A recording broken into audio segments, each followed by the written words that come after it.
Hello everyone, it's Bernard here from the Almost Painted channel. And today we will take a closer look at the Shadowvaults box. And I know that there are already content creators who covered this topic, but maybe you were busy, you didn't follow them, or maybe you just, interested in some little tidbits, some comparison, want to find out how does it differ with the Into the Dark box or something like that. I got you covered. So, without further ado, let's get inside. Okay, I gotta admit, normally the book and the booklet wouldn't be on top of that, it would be below under the mini poster thingy, but I just couldn't resist to sneak peek into the rules before I decided to record this video. So, the first thing that differs this box and Into the Dark box is this one sprue for the terrain. Basically in Into the Dark you got two sprues of additional parts, kinda finishers for the wall sections, kinda like this one. The parts that you plop to the column to fill the column gaps. So here, to make it look less empty. And this time you don't get those, you only get one sprue with some additional features. This is obviously the Reacher robot. One is equipped with heavy bolters, which are actually quite big, but you get one sprue instead of two. And what really disappointed us is that if you look closely, those parts are multiples, they are duplicates. So when you turn around, you have plasma weapons and grenade weapons here, and they are here. So basically these are just flipped. Same as with this part and the weapon piles.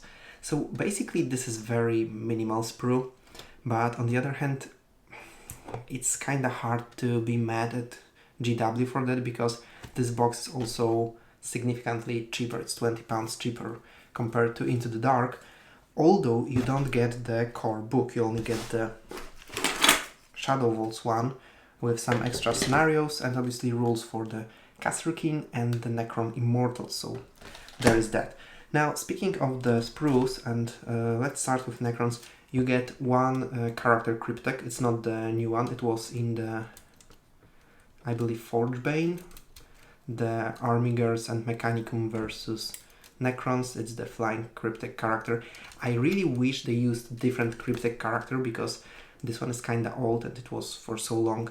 If they put here some, I don't know, Chronomancer, it would be absolutely fantastic. Yeah, it's a cryptek character, it's a nice bonus. It's the first time there's an actual character in the box of that kind, I believe. Then you get one sprue, basically a full box of 5 Immortals / Death Marks. So this is the stuff that you would normally expect from that box. Nothing interesting with the sprue itself.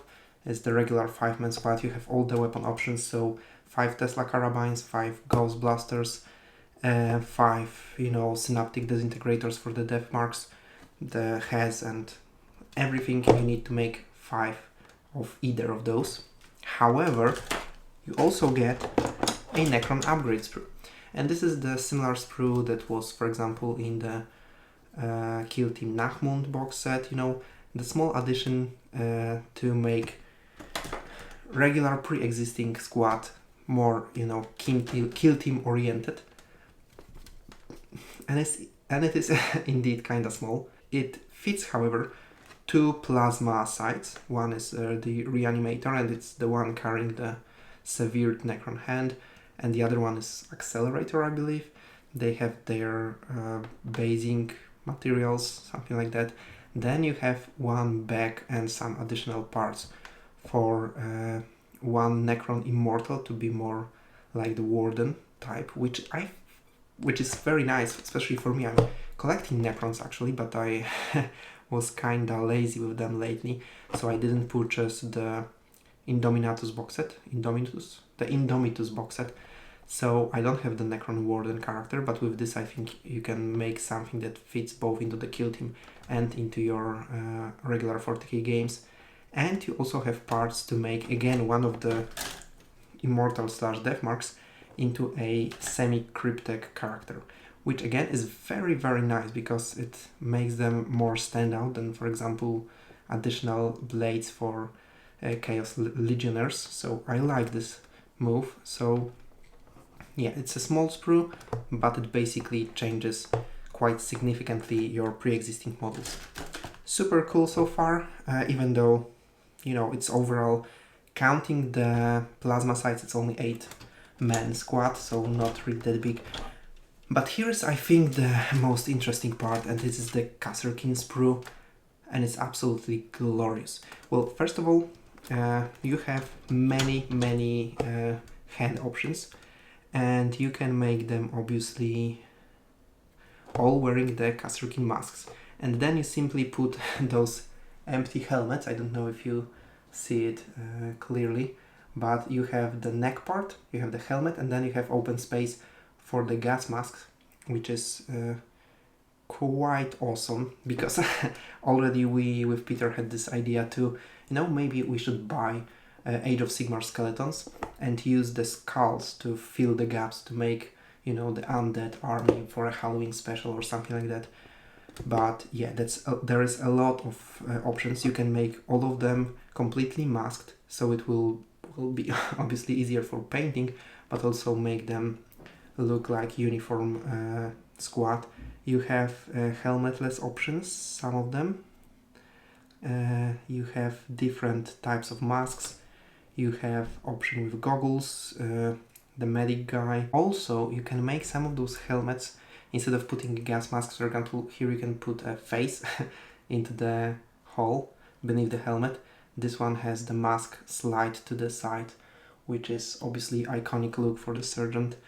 I hope that you can use a bear head with that to recreate the original metal kit, which was absolutely tremendous. Now, aside of the heads, obviously, which by the way are quite nice, very dynamic sculpts. We have one female here. Again, very subtle, nice sculpt, so GW really improved their techniques. Aside from a multitude of heads, you have option to equip basically every single one of them with a hotshot lasgun, which you actually might consider because they are now rumored to have increased range. Now with orders there can be more effective, so don't worry, you have an option for that. But you also have an option for different special weapons, and on this sprue you have 2 of each. So you have 2 melta guns, 2 plasma guns, I believe 2 hotshot volley guns, although 1 sniper, 2 grenade launchers, 2 flamers. You have basically double of everything, which is super cool. You have multitude of different backpacks if you want, just for the hotshot las guns, if you want the medic one, if you want the Vox cast guy. Yeah, the options, the equipment is just on point. It's fantastic. Then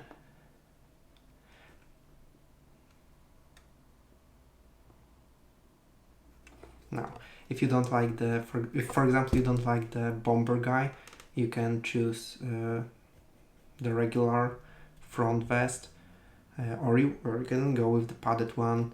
You have different pistols for the sergeant. It's a really rich kit. It's tightly packed, as you can see, but all the space is filled with very useful bits. Like obviously sometimes you have tons of bits, and you get, for example, pouches, additional purity seals, etc, etc.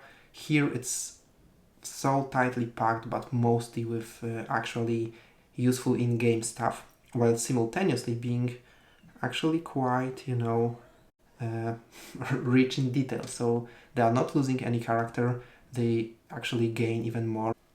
Yeah, I probably talked too long about those, but the thing is, I really love Kasrkin. All the way from when they were only available in metal. Absolutely fantastic unit. Can't wait to fill them. And now the rest is obviously the regular sprues. For the Gallowdark ship, you get 6 big sprues. It's this very sturdy plastic from GW. It's very, very good, but hard to work around when you're, you know, cutting those out of the sprues. I will maybe, well, 6 sprues. I will show you how they look while you finish cutting them out. This pile of terrain, we tried to show as much of the terrain as possible in our short video. I will link it somewhere. Yeah, but it's still waiting to be painted. Now with Into the Dark box and the Shadowvaults, we actually have enough terrain that, according to GW, should be enough to play the new game type. So we can't wait to finish them. And the Gallowdark terrain is absolutely fantastic. You can assemble them the way you want. You don't glue the columns together, so you can always, you know, fit different walls, different hatches, different endings. You can arrange your own corridors. In the booklet you'll probably get pre-arranged for your games to make it as balanced as possible. The doors, they are working on hinges. You can open them and close them mid-game.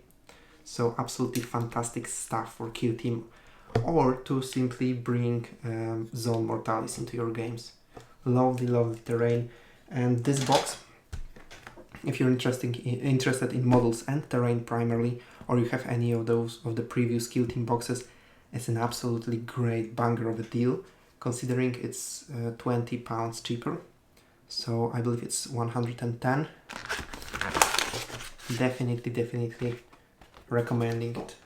Yeah, the semi poster, but it's only to protect the rest of the stuff. Here is the base for the Cryptek. It's a big one. The base is for all the other stuff.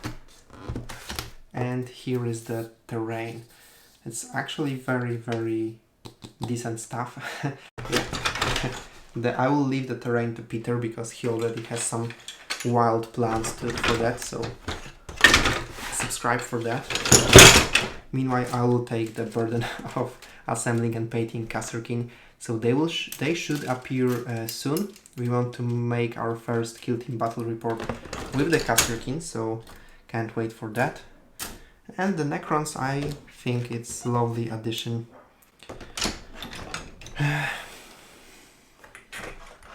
Yep.